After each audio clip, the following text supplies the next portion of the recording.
wuxuu la kulmay haddana gabadh qurux badan. gabadhii kolku xaggeeda aaday way ka carartay. الفكر يا إنسان لو أطلقته متأملا في قدرة halkan waxaan idinku sheegaynaa insha allahu tacaala qiso yar. qisadaas waxay dhex martay laba nin. nin wuxuu ahaa nin oo maaragtay xikmad badan oo caaqil ah oo kolley maxaan ku idhahdaay dadka ilaahay ka cabsada ka mid ah. nin buu u yeedhay, wuxuu yidhi waxaad samaysaa, jihuu u tilmaamay, macnaha xaggaa aad buu yidhi, jihadaa u dhaqaaq. jihadaa u dhaqaaq ilaa 6 saac sii soco. 6 saac markay kuu dhammaato ood 6 saac oo toosaa sii socoto, 6daas saac wixii ka dambeeya soo laabo, wixii aad la kulantana igu soo celi buu yidhi. marka 6daas saac ninkii waa yahay buu u dhaqaaqay. kolkuu waxoogaa socday wuxuu arkay riti ama awr, ruuxu siduu u yaqaano, meel barwaaqo ah oo halkan aan fadhino oo kale oo ilaahay daaq iyo caws iyo caleenba dhigay, dhex taagan, laakiin gaajo saa u qalloocisay oon aan cunaynin, maxaan ku idhahdaa, daaqaas iyo barwaaqada uu dhex joogo. wuu iska sii dhaafay, wuu la yaabay, iska sii dhaafay. xoogaa markuu socday wuxuu arkay haddana guri qurux badan, aad u qurux badan oo meel ku yaalla. gurigii buu albaabkiisii furay, wuu galay. gurigii oo saxaro bini aadan ay ka buuxdo oo aad u urahaya ayuu arkay. wuu iska xidhay albaabkiisii, wuu iska dhaafay, wuu iskaga tegey.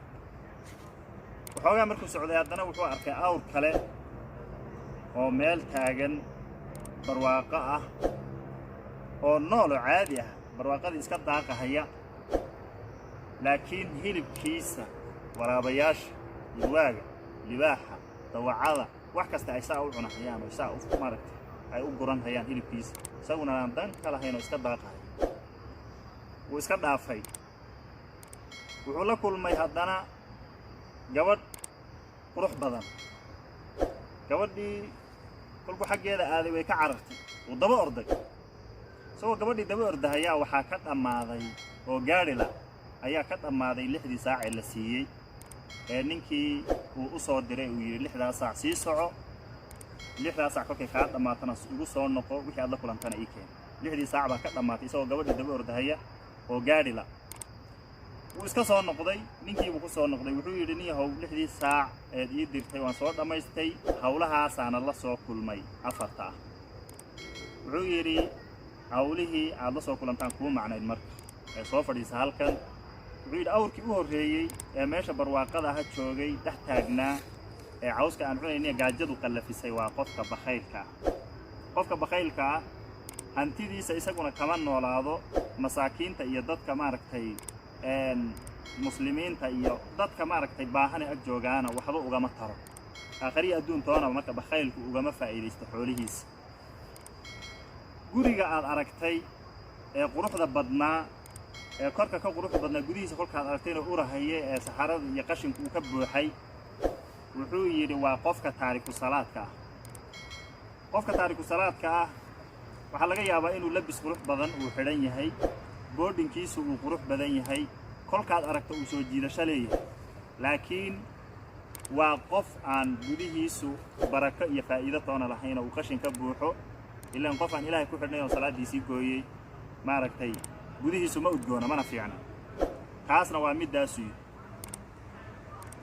arrinta saddexaad oo ritigii meesha barwaaqada iska daaqahayey oo hilbihiisa ay waraabuhu guran hayeen, taasna waa wuxuu yidhi waa qofka maaragtay deeqsiga ah ama kariimka ah, qofka wax bixinta badan. xoolihiisa wuu bixiyaa, isaguna wuu cunaa, wuu ka noolaadaa. waxaas dadkuna way iska cunaan, cid kastaa iska cunta, shaqo kama le isaguna wuu intifaacsadaa. marka raaxada adduunka iyo tii aakhiro uga faa'iidaysanaya labaduba qofkaa way u sugnaatay. waxaa hantidiisa baxa ee dad maaragtay ay isticmaalaanna shaqo iyo danka ma leh. marka waa qofka maaragtay gacanta furan buuyi.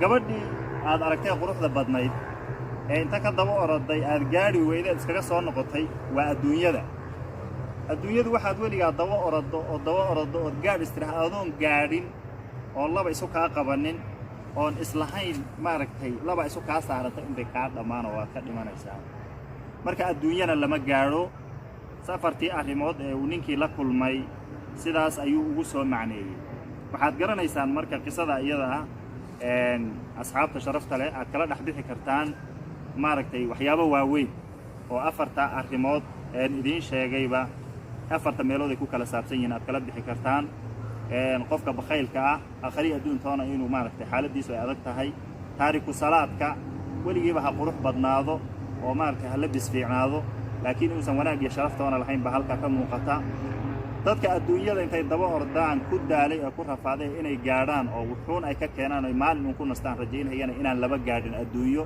bay arrintaasi cadaynaysaa marka aad iyo aad baad u mahadsantihiin maanta halkaas ayaan ku soo gabagabaynaynaa in sha Allah ta'ala. Assalamu alaykum wa rahmatullahi wa barakatuh.